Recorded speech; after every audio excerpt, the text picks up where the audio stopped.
we're looking at the tough choices that COVID-19 is imposing,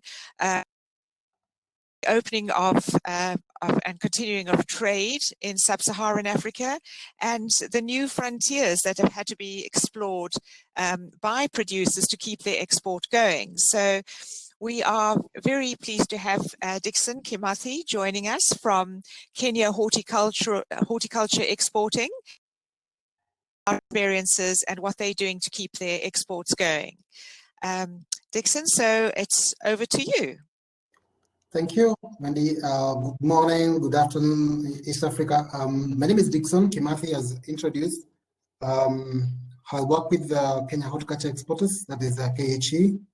I'm also director in the FPIC, that is Fresh Produce Exporters of Kenya. I also chair the Food Safety Committee in the Society of Crop Agribusiness Advisors of Kenya. So to me today, I want to discuss the tough choices which result from COVID. But before I do that, I want to go through the challenges that we've got and how we've coped, basically. Now, looking at it from a Kenyan perspective, we are talking about export in Kenya. Is a business which we are looking at 1.37 billion US dollars a business per year in 2019. Unfortunately, this was a drop as compared from 2018, 7% drop. So with what has happened in terms of the COVID, it was already facing a challenge, but also now we got into a different challenge with COVID-19. So what were the challenges that we faced as a country and also as a region in East Africa? The first one was basically the flights, how we managed to ship our products. Remember, we had restrictions in terms of the airplanes coming to Kenya, and most of our East Africa partners, we do use fresh produce flights to ship our produce mostly to UK and Europe and also Asia.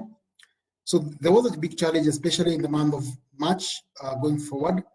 We also had an issue with the demand.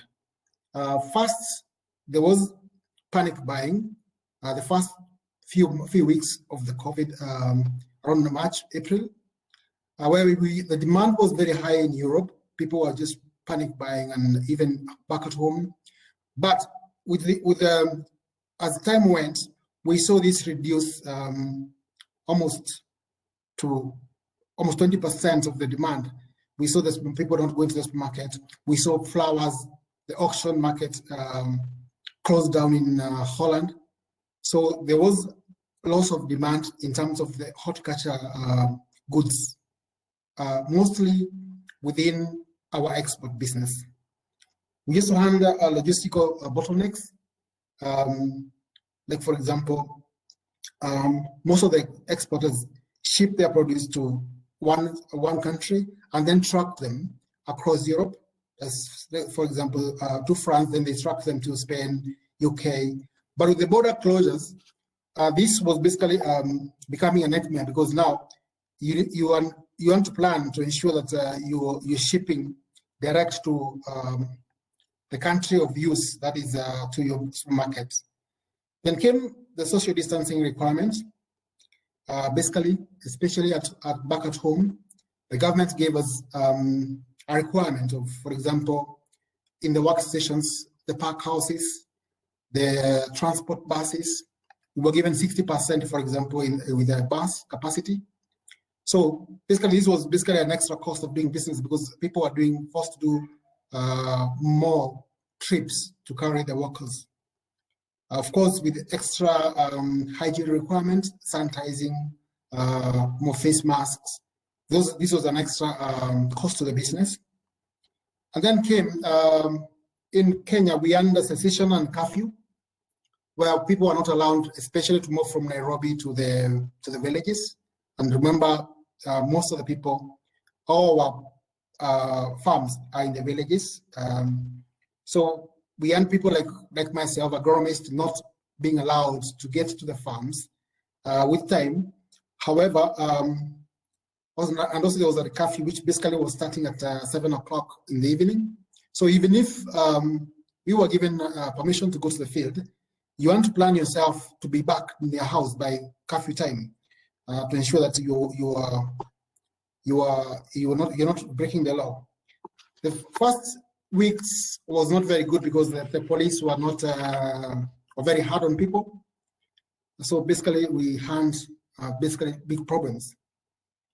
Now, especially the flowers, there was a big loss in business. Some of the flowers actually shut down completely, and with that, people lost jobs, of course, and we also had other people, farms reducing the amount of workers working per day. Now, how have people moved? How are we trying to cope with all this? I've talked about the negatives. How have companies or exporters cope with all this? It's a challenge, but we are trying to evolve and try to beat the problem, especially in terms of the sales. We've seen a big development in terms of online sales, mostly in the Europe market, and also back home. We're seeing an increase in online demand. So most farmers, or most people who are doing horticulture, we're trying to get into this new frontier of ensuring that we are servicing the online markets.